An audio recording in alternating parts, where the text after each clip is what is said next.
안녕하세요. 세상 천하의 염치라고는 눈꼽만치도 없는 남자친구와 결혼 준비 도중 파혼을 하게 된 올해 31살 여자입니다. 거지근성은 습관처럼 몸에 배어있는 거라 어지간해서는 고쳐지지 않는다는데 억지 부리는 꼴 보니 정말 그 말이 틀린 말이 없는 것 같더라고요. 앞으로 제 남은 평생을 그 꼴을 보면서 고쳐지지도 않는 거지근성 고쳐보겠다고 스트레스 받으며 사느니 주변 사람들한테 파혼했다고 잠깐 쪽팔리고 말지 이 문제로 길게 끌 것도 없겠다 싶어서 과감하게 파혼을 결심했어요. 효도가 하고 싶었으면 평소에나 잘하지. 직접 하는 것도 아니고 왜 효도를 저한테서 찾는 건지 모르겠습니다. 남자친구를 정말 오래 알고 지냈습니다. 제 취미가 영화 감상이거든요. 인기 있는 영화부터 시작해서 마이너한 영화들까지 장르를 가리지 않고 보고 있어요. 남들 다 보는 인기 많은 영화는 같이 보러 갈 사람 찾는 게 그리 어렵지 않거든요. 친구들도 같이 보고 싶어 하고 가족 영화 같은 경우에는 부모님 모시고 같이 보고 그랬고요. 그런데 조금 영화가 인기가 없다 싶으면 같이 보러 갈 사람 찾는 게 그렇게 힘들었어요. 혼자 보러 다니는 것도 나쁘지 않기는 했는데 영화를 다 보고 나서 감상을 나눌 사람이 없는 게 너무 아쉬웠습니다. 그래서 시작한 게 영화 동호회 활동이었고 남자친구를 동호회 활동하면서 처음 알게 되었습니다. 영화를 해석하는 나름의 방식이 저랑은 정반대였고 동호회 사람들과 다 같이 영화를 보더라도 항상 그날 감상한 영화에 대해서 이야기할 때 남자친구와 제가 늘 티격태격됐어요. 그러다가 미운정이 들은 건지 동호회 활동 2년을 넘길 때쯤 저희는 연애를 시작하게 되었습니다. 그렇게 같은 동호회 사람으로 알고 지낸 게 2년, 그리고 연애만 3년을 했어요. 같은 동호회 사람으로 지내던 시기에는 자주 만나긴 했지만 나누는 이야기가 기본적으로는 영화와 관련된 이야기였다 보니 개인 사정이나 집안 사정 같은 사적인 부분에 대해서는 자세하게 알 방법은 없었습니다. 하지만 연애만 3년을 했는데 그 긴 시간 동안 연애하면서 남자친구가 홀어머니를 끔찍히 여기는 효자 같은 모습을 단 한 번도 본 적이 없었어요.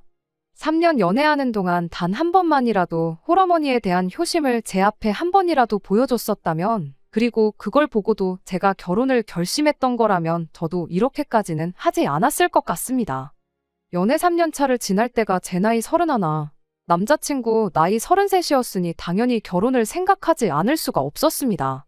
올해 5월쯤부터 시작해서 저희 두 사람 사이에서 결혼 이야기가 나오기 시작했고 그렇게 지난 7월쯤부터 해서 본격적으로 결혼을 준비하기 시작했어요. 양가의 결혼 허락은 물론이고 상견례까지 다 마친 상황이었습니다. 영화 동호회 사람들이 우리 동호회에서 나온 첫 번째 부부라면서 축하도 받았지요. 이렇게 저희 결혼을 축하해주는 사람이 많았는데 막상 결혼 준비 시작하니까 현실적인 문제가 머리를 아프게 만들더라고요. 사실 저희가 결혼할 준비가 완벽하게 되어 있는 편은 아니었어요. 우리나라에 부모님 도움 없이 대출 없이 서울에 집 구하고 혼수 채우고 그 비싼 결혼식 비용 내고 한 번에 다 할 수 있는 사람들 몇 명이나 되겠냐마는 막상 집이나 세간 살림 이런 거 다 빼고 결혼식 비용만 해도 최소 5천에서 6천은 들어간다는 이야기가 있는데 제가 모아놓은 돈이 딱 6천밖에 없었거든요. 아껴 쓰면 아꼈지 절대 과소비하거나 흥청망청 쓴 적이 없는데 6년 직장 생활하면서 모은 게 그것뿐이라니 제가 저 스스로한테 정말 부끄럽더라고요. 분명 모으기 시작할 때만 해도 1년에 1,000만 원씩 모으면 정말 잘 모으는 거다 생각했었는데 결혼을 목전에 두고 현실적인 문제에 직면하니 조금이나마 더 아낄 걸 하는 후회가 몰려왔어요. 남자친구가 모은 돈도 액수만 따지고 보면 저랑 별반 차이가 없었습니다. 하지만 제가 모은 게 6천이 전부인데 똑같이 6천 모아놓은 남자친구한테 왜 그것밖에 못 모았느냐 따질 수도 없는 노릇이었어요. 둘이 합치면 1억 2천, 분명 적은 금액은 아니지만 이래서 대한민국 출산율이 바닥이라는 뉴스가 그렇게 나오나 하는 생각이 들었습니다. 그래도 이래저래 알아보니 아낄 수 있는 건 아낄 수 있겠구나 싶었어요. 허례허식 같은 거 다 생략하고 결혼식 비용이야 축의금 들어오는 걸로 어느 정도 커버가 될 테니 우리 수중에 1억이 여유자금이다 생각하고 이것저것 백방으로 알아보기 시작했습니다. 집을 구한다면야 1억으로 월세 정도는 구하겠다 싶었는데 차라리 대출을 받으면 받았지 그건 아니다 싶었어요. 남자친구네 회사는 직원복지의 일환으로 대출을 도와주는 제도가 있었는데 저희 회사는 없다 보니 여기저기 은행에서 대출 상품 팜플렛 같은 걸 모아가지고 저만 따로 알아보고 있었습니다. 그러던 중 저희 부모님께서 뜻밖의 제안을 해오셨어요. 지금 살고 있는 저희 집에 신혼살림을 차리라고요. 부모님을 모시고 남자친구 대릴사위 시키라는 게 아니고 두 분이 저희를 위해 집을 비워주시겠다는 소리였어요. 은퇴도 했겠다. 서울 생활도 지겹고 공기 좋은 곳에서 둘이 텃밭 같은 거 가꾸면서 슬로우 라이프를 즐기고 싶으시다며 두 분은 저희한테 집을 넘겨주고 지방 어디에 가서 살겠다고 하시더라고요. 제가 여기저기서 모아온 은행 팜플렛을 보시곤 돈 때문에 고민이 많다는 걸 눈치를 채셨던 거예요. 딸 결혼한다고 집 한 채 턱턱 해줄 만큼 여유 있는 형편이 아니다 보니 집을 사주진 못해도 양보는 해줄 수 있겠다며 내리신 결정이었죠. 부모님 집까지 뺏어가면서 결혼하고 싶지 않다고 했더니 어차피 은퇴하면 시골 내려가서 사는 게 두 분 계획이셨다며 부담 가질 거 없다고 저를 달래주셨어요. 그리고 따지고 보면 공짜로 이 집을 주겠다는 것도 아니니까 너무 부담 갖지 말라고도 하셨죠. 그도 그럴 것이 두 분이 시골 내려가서 사시더라도 거기서 살 집을 구해야 하잖아요. 마당 딸린 집에서 텃밭 같은 거 가꾸면서 살고 싶다는 구체적인 계획을 가지고 계셨는데 시골이라고 해서 집값이 싼 것도 아닐 뿐더러 마당 딸린 집은 오죽했겠나요. 시골에 마당 딸린 집을 구할 돈이 있으면 차라리 그 돈을 저한테 지원해 주시는 편이 제 입장에서도 부모님 입장에서도 훨씬 쉬운 방법이었죠. 저희 부모님 계획은 이러했습니다. 일단 제가 모아놓은 6천에 모자란 건 대출을 받아서 집을 구하고 남자친구가 모아놓은 돈으로 결혼식 비용에 남은 돈은 필요한 살림살이를 마련하는 거였죠. 부모님 생활비는 두 분이 모아놓으신 노후 자금도 있어서 상관없지만 대출까지 갚을 여력이 안 되니 그 대출은 제가 벌어서 갚는 걸로 하고요. 꽤나 구체적인 계획이었지만 남자친구의 의사가 더 중요하니 어떻게 생각하는지 먼저 물어보라고 하셨어요. 만약에 남자친구가 이렇게 하는 데 있어서 조금이라도 불만이 있거나 내켜하지 않는다면 그럼 다른 방법을 찾아보자고요. 저한테는 계산해 볼 필요도 없이 좋은 이야기였죠. 대출이자라고 해봐야 많아도 한 달 100만 원 안에서 해결이 가능할 텐데 대출 갚는 것도 길어야 10년일 테고 얼마가 걸리던 간에 결국 제 손에 시세 8억 정도의 아파트가 생기는 건데 결코 손해보는 게 아니었어요. 결혼하면 부부가 되는 거니 남자친구도 그걸 마다할 이유가 없다고 생각했지요. 역시나 남자친구도 바보는 아니었는지 이야기 듣자마자 거절할 이유가 없는 조건이라며 저희 부모님께서 내건 조건에 그렇게 하겠다고 대답을 했습니다. 자기도 대출을 알아보고 있었지만 회사에서 나오는 대출이라는 게 액수에 상한이 있어서 결국 추가적으로 다른 대출을 알아봐야 하는 상황이었다더라고요. 그러니 그 제안이 남자친구에게는 듣던 중에 반가운 소식일 수밖에 없었습니다. 그렇게 저희는 결혼 준비에 박차를 가하기 시작했어요. 그런데 골머리 썩을 일이 다 해결되니 다른 데서 문제가 생기더라고요. 남자친구가 갑자기 효녀심청이에 비할 데 없는 세상 둘도 없는 효자가 되어버린 것입니다. 홀어머니 두고 결혼을 하려니까 걱정이 돼서 밤에 잠을 이루지 못하겠다나요. 저는 처음에 남자친구가 농담을 하는 줄 알았어요. 밤에 잠을 못 자는 사람치고는 혈색도 좋고 얼굴에 기름이 번들번들한데 모자란 잠은 낮에 자고 있다는 건가? 하고 농담 삼아 받아쳐줬거든요. 그랬더니 정색을 하면서 자기가 장난치는 것처럼 보이냐고 짜증을 내더라고요. 장난이 아니었냐고 미안하다고 사과를 했는데도 불구하고 저한테 갑자기 효도에 관한 일장연설을 늘어놓으면서 저를 자꾸 가르치려 들더라고요. 혼자 지내는 홀어머니 두고 장가가는데 자식이 돼서 당연히 걱정이 되는 거 아니겠냐. 너네 부모님은 두 분 다 살아계시니 모르겠지만 나는 상황이 다르다 어쩌고 저쩌고 말이 많길래 듣다 못해 제가 한마디 했어요. 그래서 어쩌자는 거냐고. 어머님 걱정되니까 이제 와서 결혼을 무르겠다는 소리냐고 했죠. 그랬더니 그건 또 아니라고 하더라고요. 그럼 왜 지금 와서 생각해봐야 답도 없는 이야기를 꺼내고 앉았냐고. 그거 말고도 지금 준비할 게 한두 가지가 아닌데 그것 먼저 알아보자고 했습니다. 부모님 걱정하고 효도하는 게 나쁘다고 한 적도 없는데 남자친구는 끝낼 줄을 모르고 자꾸 효도효도 노래를 불러대기 시작했어요. 듣기 좋은 꽃노래도 한두 번이라는데 안 그래도 답도 없고 듣기 싫은 소리를 반복하니 저도 인내심에 한계가 오더라고요. 그래서 남자친구한테 정신 차리라고 한마디 했죠. 그렇게 어머니가 걱정돼서 잠도 못 자겠다는 사람이 취직한 이래로 이날이때껏 집에서 나와서 혼자 살았냐고.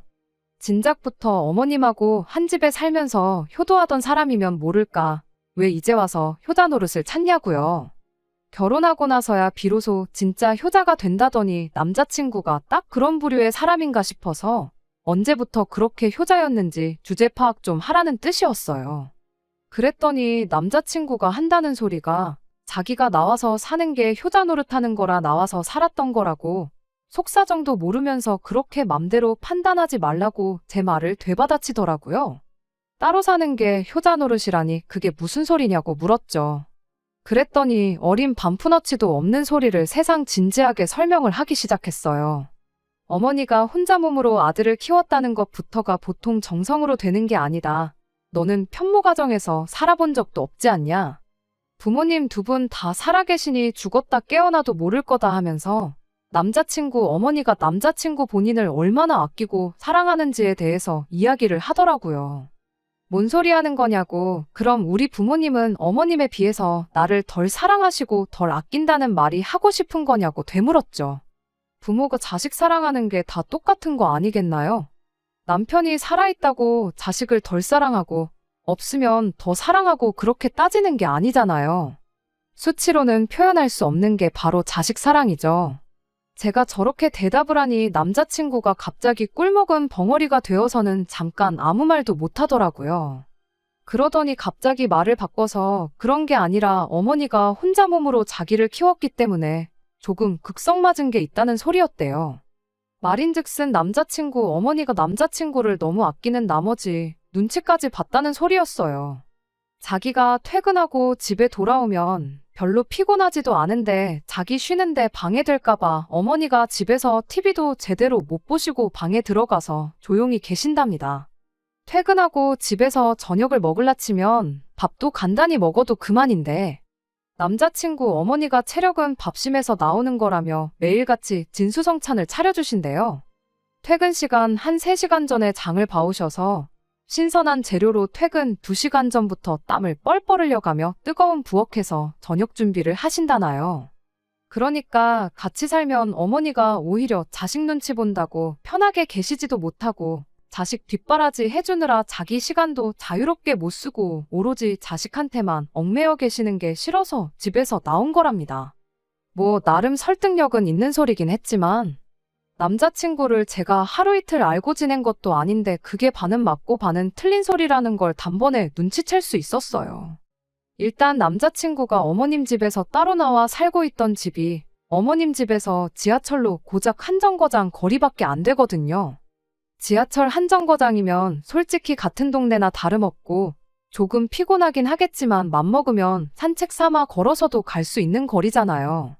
그리고 저희가 연애 기간만 3년인데 남자친구 집에 제가 한 번도 안 가본 게 아니거든요. 동호회 활동할 때부터 당시 혼자 살던 사람이 남자친구밖에 없었어서 동호회 사람들하고도 자주 드나들었기도 했고요. 그때 가보면 가볼 때마다 집이 정말 깔끔했어요. 혼자 사는 사람답지 않게 냉장고에는 온갖 반찬들이 가득했고 옷장과 세탁물도 깔끔하게 정리되어 있었습니다. 당시 동호회 사람 중 한 명이 남자친구한테 어디 여자라도 숨겨놓은 거 아니냐고 남자 혼자 사는 집이 이렇게 깔끔한 게 믿기지가 않는다는 식으로 농담을 했었는데 남자친구가 그때 당시 대답하길 어머니랑 집이 가까워서 어머니가 거의 일주일에 한 번꼴로 와서 그렇게 챙겨주고 가신다고 멋쩍게 대답한 걸 분명히 기억하고 있거든요. 그때 자랑처럼 말한 게 어머니가 이불 같은 것도 달에 한 번씩 세탁해다가 가져다 주신다고도 했고요. 집안 구석구석이 어머님 손길이 닿지 않은 곳이 없었고 연애를 시작한 이후에도 남자친구 집에 가면 항상 집 상태가 완벽에 가깝게 정리가 되어 있었습니다. 한마디로 어머니가 자식 눈치 보는 게 불편해 보이고 고생스러우신 것 같아서 효도하는 차원에서 따로 살게 되었다고 한 남자친구의 말은 거짓부렁에 불과했다는 소리나 마찬가지였어요. 오히려 애매하게 거리만 멀어져서 어머님이 고생을 하면 더했지 덜한 게 없었던 거 아니냐고 따졌더니 또 말을 않더라고요.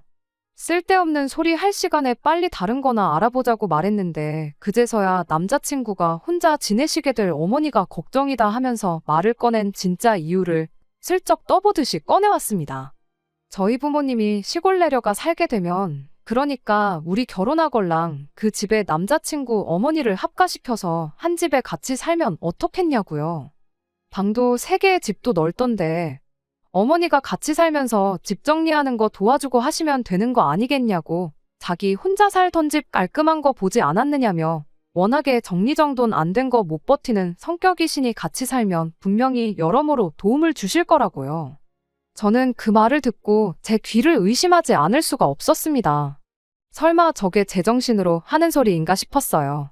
결혼하면 친정 부모님 집에 신혼집 차려서 친정 부모님 시골로 내쫓고 그 집에 시어머니를 모시고 살라는 소리나 마찬가지잖아요.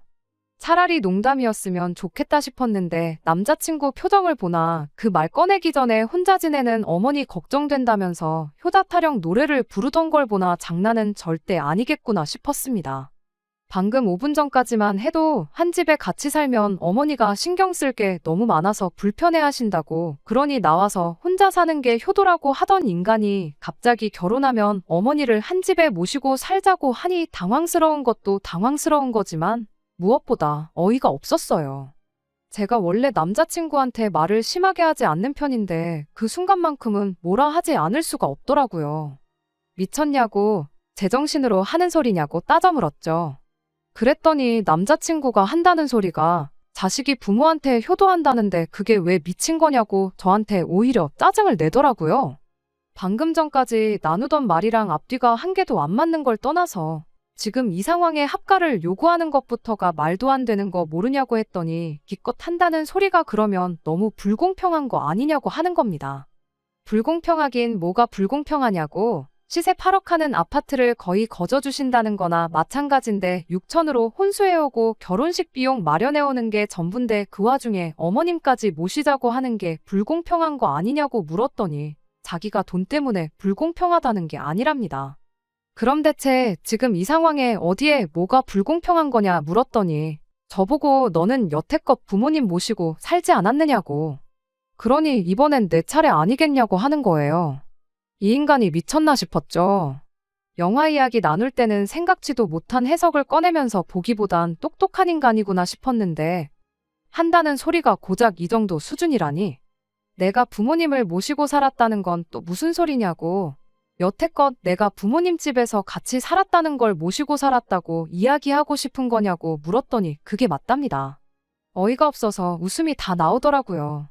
그건 얹혀 산다고 하는 거지 부모님하고 한 집에 산다고 무조건 모시고 사는 게 아니라고 한마디 해줬어요.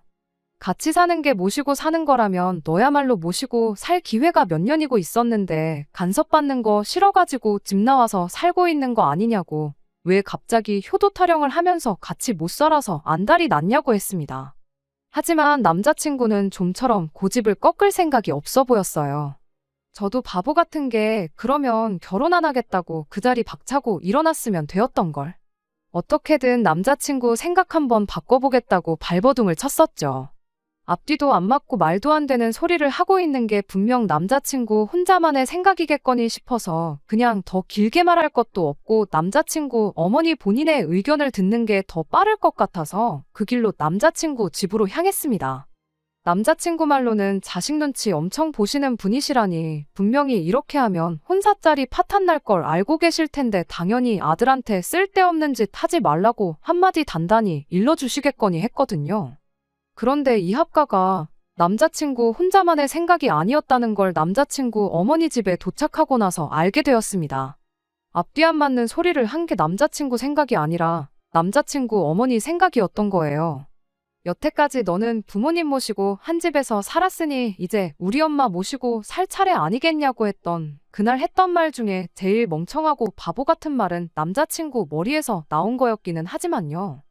아무튼 남자친구 집에 도착해서 여지껏 둘이 티격태격한 내용에 대해 간략하게 말씀드리고 어머님한테 한마디 좀 해달라고 부탁을 했어요.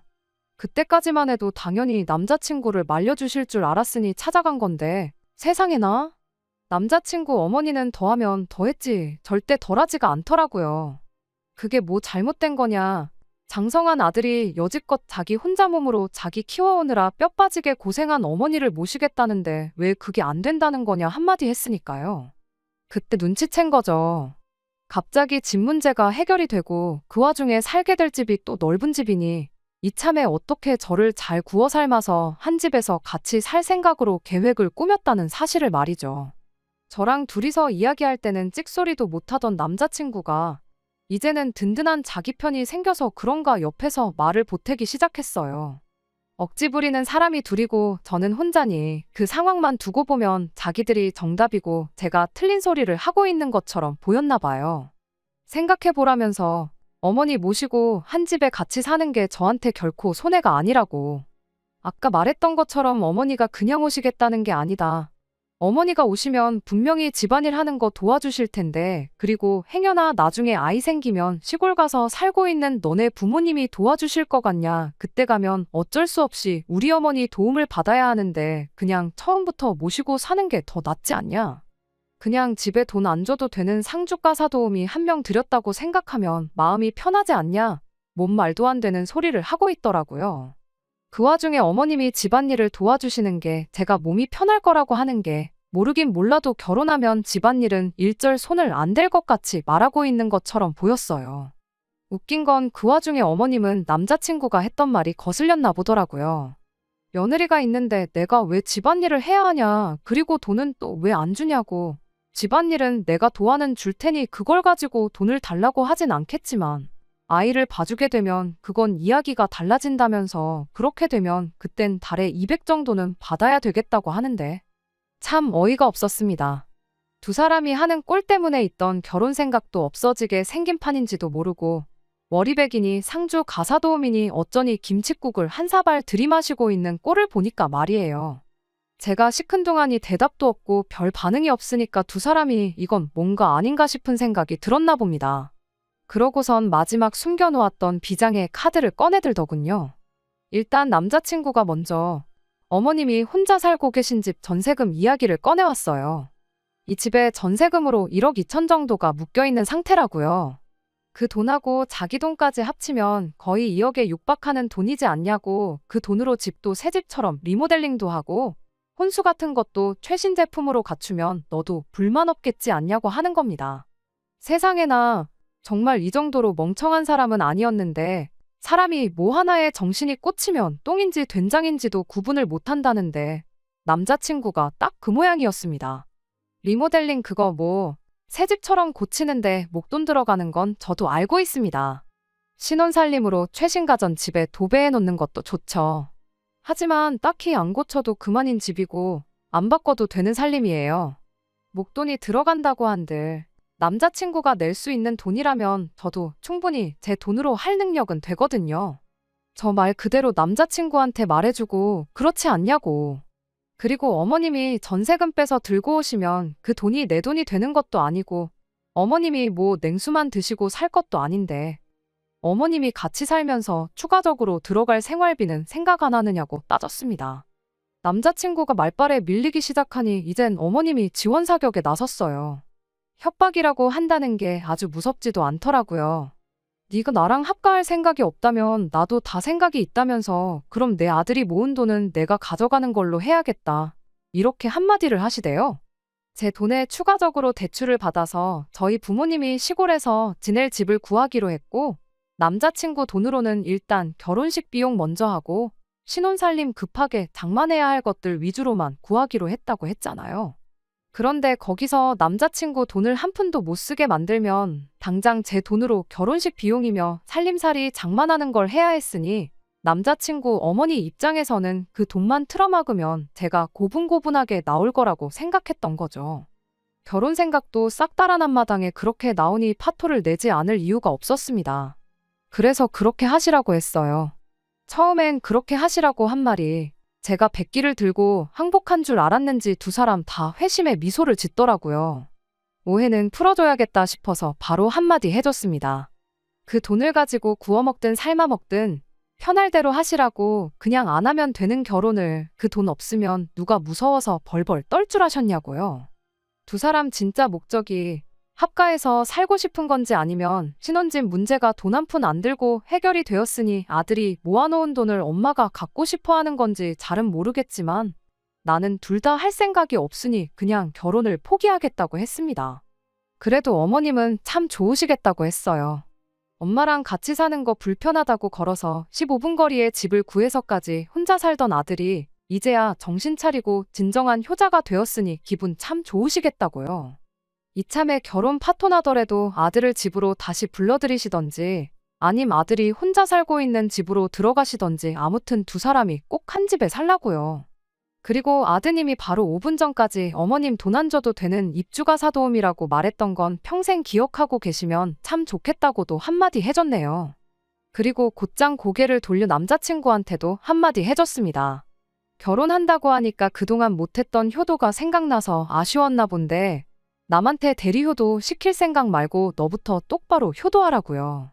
당신이 만에 하나 우리 알고 지낸 5년간 어머님을 단 한순간만이라도 진심으로 걱정해주고 한 집에 같이 살면서 상주하는 가사도우미가 아니라 정말 홀어머니 몸으로 아들 자식 힘들게 키워오신 어머니 대접을 하면서 효도했다면 아마 나도 모시고 사는데 아무 불만 없었을 거라고요.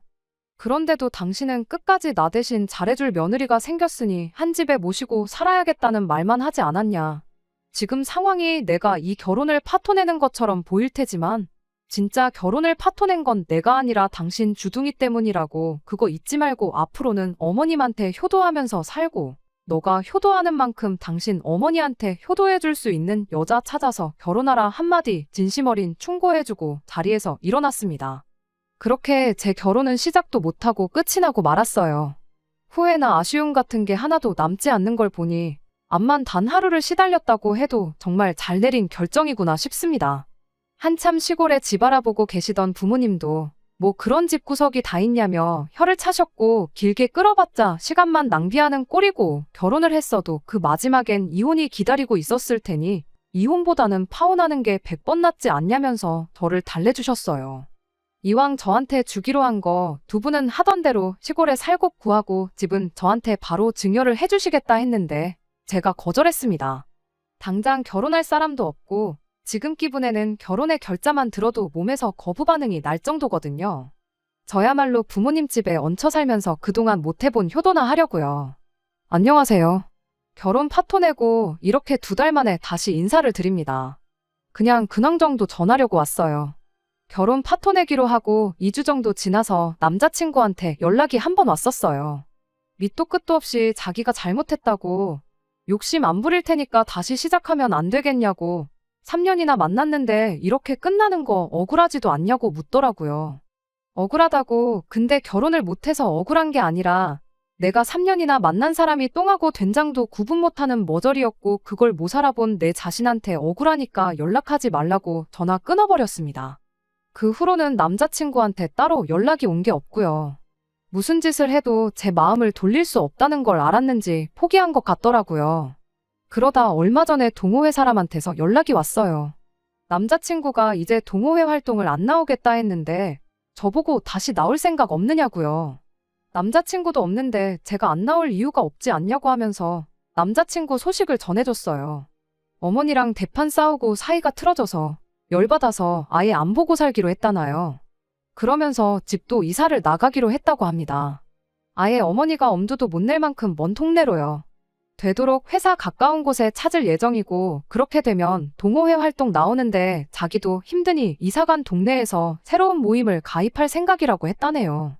제 생각엔 제가 동호회 사람들 그 누구한테도 파혼한 이유를 정확하게 설명해주지는 않았는데 남자친구 딴에는 그게 괜히 지 혼자 찔리고 쪽팔렸던 것 같아요.